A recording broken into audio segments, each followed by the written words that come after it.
بسم اللہ الرحمن الرحیم۔ شروع اللہ کے نام سے جو بڑا مہربان اور نہایت رحم کرنے والا ہے۔ السلام علیکم ورحمۃ اللہ وبرکاتہ۔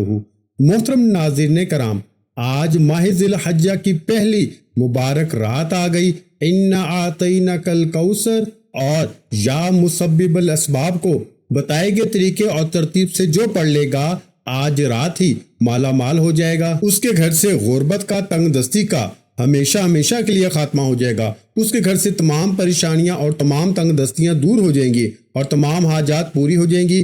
ماہ ذی الحج اسلامی سال کا آخری مہینہ ہے جو کہ آج اپنی رحمتوں اور برکتوں کے ساتھ آ رہا ہے، جس میں ایک نیکی کا بدلہ 70 گنا زیادہ دیا جاتا ہے۔ اور ماہ ذی الحج کی پہلی مبارک رات جو بندہ یہ چھوٹے چھوٹے اعمال پڑھ لیتا ہے وہ اللہ کے خزانوں سے جھولیاں بھر لیتا ہے۔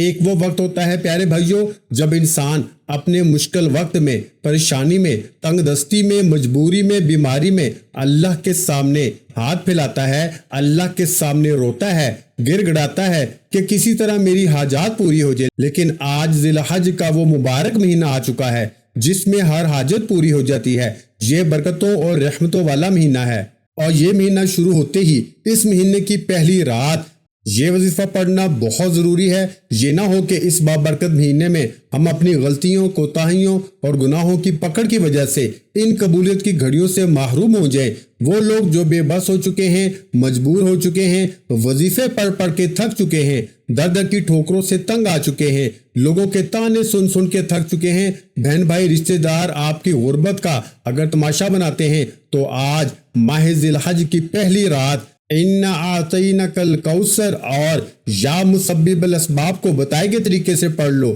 اسی مہینے میں اللہ کریم آپ کی نسلوں کو باد فرما دے گا، کیونکہ یہ موقع سال میں صرف ایک بار ملتا ہے۔ اگر آپ نے اس موقع کو ضائع کر دیا تو پھر اگلے سال ماہ ذی الحج کی پہلی رات کا انتظار کرنا پڑے گا کہ کب یہ مبارک رات پھر سے آئے اور ہم اللہ کریم سے یہ وظیفہ پڑھ کے مانگے۔ آج اس عمل کو کرنا اتنا ضروری ہے جیسے جینے کے لیے کھانا ضروری ہے۔ یہ وظیفہ ان لوگوں کے لیے ہے جو چاہتے ہیں کہ ایک نئی زندگی کا آغاز ہو جائے، ایک ایسی زندگی جس میں نہ کبھی کسی کے سامنے جھکنا پڑے، نہ کبھی کسی سے مانگنا پڑے، نہ در در کی ٹھوکریں کھانی پڑے۔ اللہ آپ کو ہر حاجت سے نوازے، اللہ آپ کو خود مختار بنائے، آپ کا کاروبار ہو، آپ کو کبھی کسی کا محتاج نہ ہونا پڑے۔ تو آج ذی الحج کا مہینہ خوشیاں اور کامیابیاں لے کر آ گیا ہے، اور اس مبارک مہینے کی پہلی ہی رات یہ وظیفہ پڑھنے کے بعد دنیا آپ کی کامیابی کا تماشا دیکھے گی۔ اللہ والے فرماتے ہیں یہ وظیفہ اتنا کامل ہے، اتنا مجرب ہے کہ یہ وظیفہ پڑھنے والا خود حیران ہو جاتا ہے، وہ یہ کہنے پہ مجبور ہو جاتا ہے کہ کاش میں نے یہ وظیفہ پہلے پڑھا ہوتا تو آج در در کی ٹھوکریں نہ کھانی پڑتی، آج لوگوں کے تانے نہ سننے پڑتے۔ خدارا ابھی بھی وقت ہے، آج رات آپ کو جب جہاں جیسے وقت ملتا ہے یہ عمل کرنے کی مکمل اجازت ہے۔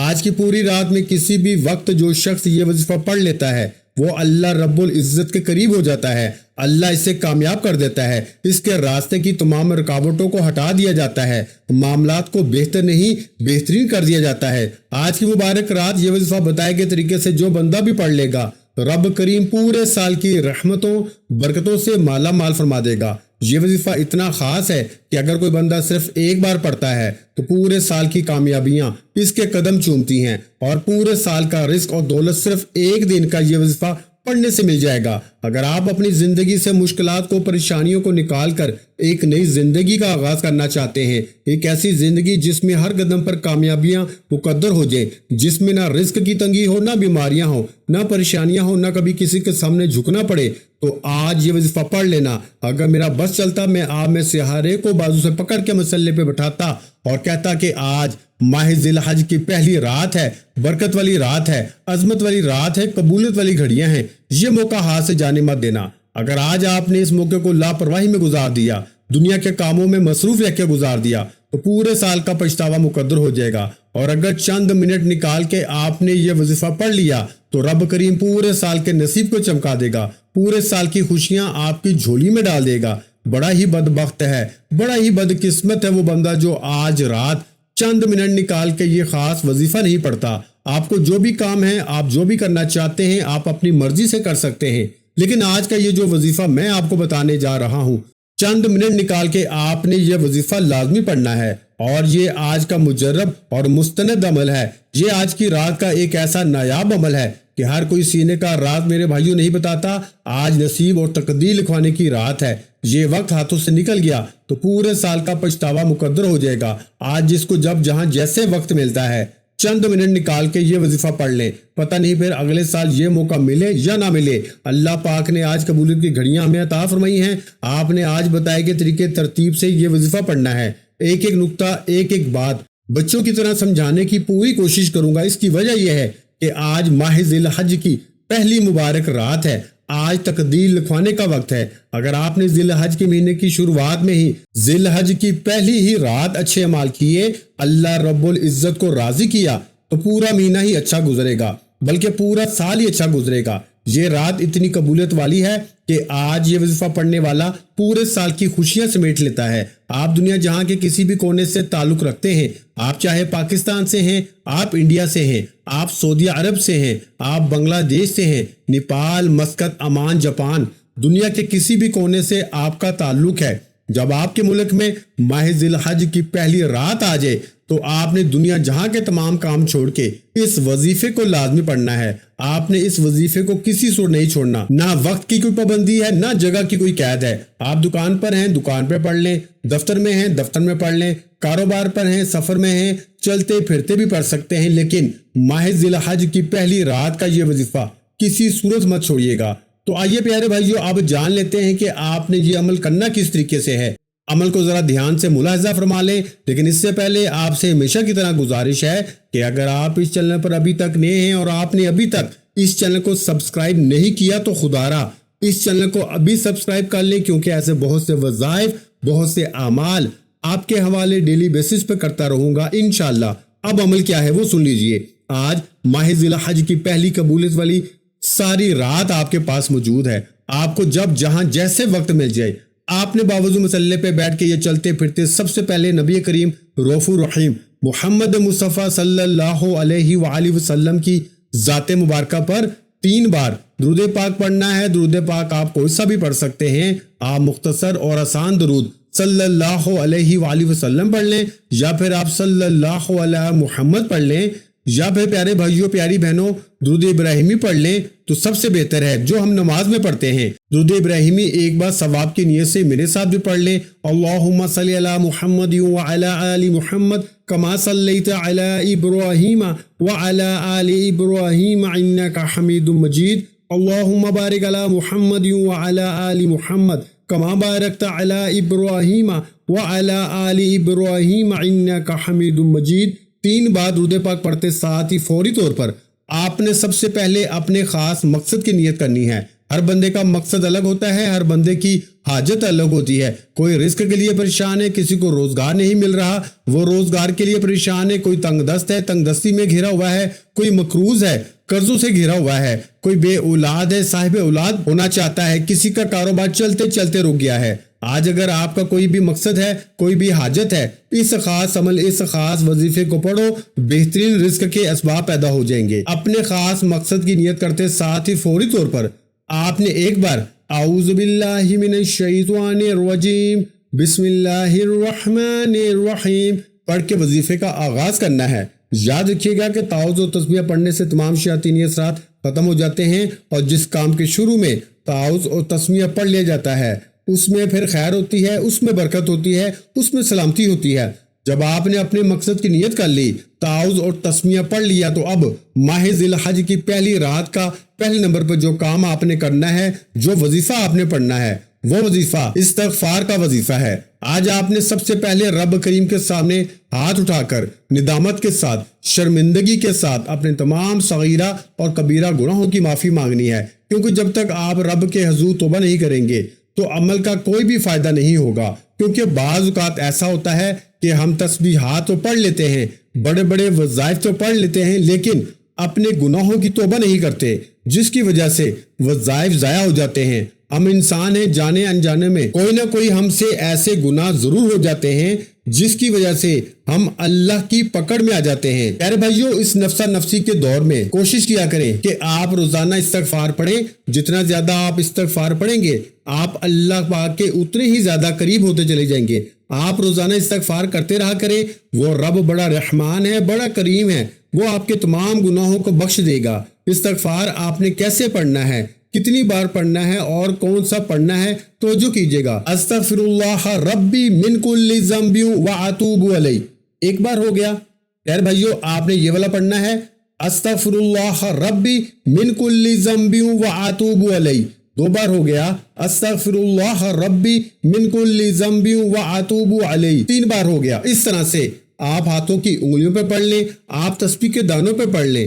آپ نے 313 بار پڑھنا ہے۔ کتنی بار پڑھنا ہے پیارے بھائیو؟ 313 بار۔ جو بندہ سچے دل سے اپنے گناہوں کی توبہ کر لیتا ہے، اللہ اس کے گناہوں کو معاف فرما دیتا ہے۔ پھر وہ ایسے ہو جاتا ہے جیسے ماں کے پیٹ سے ابھی پیدا کیا گیا ہو۔ پھر اللہ اس کے مال میں، جان میں، عزت آبرو میں برکتیں، وسعت عطا فرماتا ہے۔ پھر اسے اللہ سے مانگنا نہیں پڑتا، بن مانگے ہر شے مل جاتی ہے۔ جب پہلے نمبر پر آپ استغفر اللہ ربی من کل ذنب واتوب الیہ کو 313 بار پڑھ لیں، تو اس کے بعد دوسرے نمبر پر آپ نے کون سا کام کرنا ہے، کون سا وظیفہ پڑھنا ہے۔ یہ وظیفہ بھی ایک خاص اسم اعظم ہے، جو رب کریم کی ایک صفت بھی ہے کہ جس کو پڑھتے ساتھ ہی بند راستے کھل جاتے ہیں، بگڑے کام سمجھ جاتے ہیں، مشکلات ہٹ جاتی ہیں، پریشانیاں دور ہو جاتی ہیں، بندشیں ٹوٹ جاتی ہیں۔ آپ نے یا مسبب الاسباب کو پڑھنا ہے۔ یا مسبب الاسباب کا مطلب کیا ہے؟ غیب سے اسباب پیدا نہیں، غیب سے اسباب بنانے والی ذات، غیب سے راستے بنانے والی ذات، غیب سے مدد بھیجنے والی ذات۔ اگر تو آپ غیبی فرشتوں کی مدد چاہتے ہو تو آپ نے دوسرے نمبر پر یا مسبب الاسباب کو پڑھنا ہے۔ جب کوئی بندہ یا مسبب الاسباب پڑھتا ہے تو رب کی ذات اپنے نام یا مسبب الاسباب کے تفعیل اتنے راستے بناتی ہے کہ بگڑے کام سمجھ جاتے ہیں۔ پھر آپ جس طرف قدم بڑھاتے ہیں کامیابیاں مقدر ہو جاتی ہیں۔ آپ جس چیز میں ہاتھ ڈالتے ہیں وہ سونا ہو جاتی ہے، وہ جو ساری عمر نہ مل سکا آج یا مسبب الاسباب پڑھتے ہی مل جائے گا۔ آج تک تو آپ نے صرف سنا ہوگا کہ رب کی ذات جب دینے پہ آتی ہے تو چھپڑ پھاڑ کے عطا فرماتی ہے۔ اگر آپ کو کسی مقصد میں کامیابی نہیں مل رہی تو آپ اپنی تمام مشکلات پریشانیوں سے نکلنے کے لیے یا مسبب الاسباب کو پڑھ کے دیکھیں۔ آپ نے یا مسبب الاسباب کو کیسے پڑھنا ہے اور کتنی بار پڑھنا ہے، توجہ کیجیے گا۔ یا مسبب الاسباب ایک بار ہو گیا، یا مسبب الاسباب دو بار ہو گیا، یا مسبب الاسباب تین بار ہو گیا۔ اس طرح سے آپ یا مسبب الاسباب کو اپنے دائیں ہاتھ کی انگلیوں پہ پڑھ لیں یا تسبیح کے دانوں پہ پڑھ لیں۔ آپ نے صرف 11 بار پڑھنا ہے۔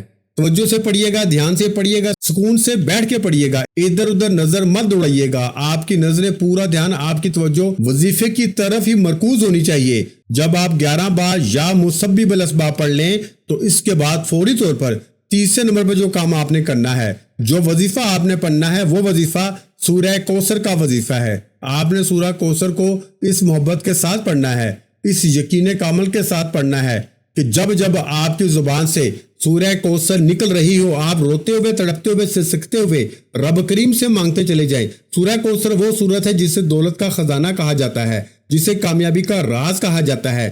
سورہ کوثر پڑھنے والا کبھی کسی کا محتاج نہیں رہتا۔ یہ ہے تو قرآن پاک کی سب سے چھوٹی سورت، لیکن اس کے کمالات بہت زیادہ ہیں۔ ثواب کی نیت سے سورہ کوثر کی تلاوت سماعت فرما لیں۔ اعوذ باللہ من الشیطان الرجیم، بسم اللہ الرحمن الرحیم، انا اعطینک الکوثر فصل لربک وانحر ان شانئک هو الابتر۔ آپ نے سورہ کوثر کو صرف 7 بار پڑھنا ہے، 7 ٹائم، اور فرشتے آسمان سے زمین پر رحمتیں برکتیں لے کے آ جائیں گے۔ اگر کوئی بندہ کہتا ہے کہ میری دعائیں قبول نہیں ہوتی، میری حاجات پوری نہیں ہوتی، مجھے وظیفوں کا فائدہ نہیں ہوتا، تو آج صرف 7 بار سورہ کوثر کو پڑھ کے دیکھ لو۔ اس خاص وظیفے کو ایک بار پڑھ کے دیکھ لو اور پھر مجھے بتانا فائدہ ملا یا نہیں ملا۔ اگر آپ ان خاص اعمال کو پڑھتے وقت اپنی کوئی خاص 7 حاجات کو لے کے بیٹھو گے تو اللہ رب العزت آپ کی 7 ناممکن حاجات کو ممکن بنانے پہ قادر ہے۔ جب آپ یہ تینوں اعمال بتائے گئے طریقے اور ترتیب سے پڑھ لیں تو فوری طور پر آپ نے 3 بار درود پاک لازمی پڑھنا ہے، جو آپ نے عمل کے شروع میں پڑھا تھا۔ اب آپ کا عمل مکمل ہو گیا۔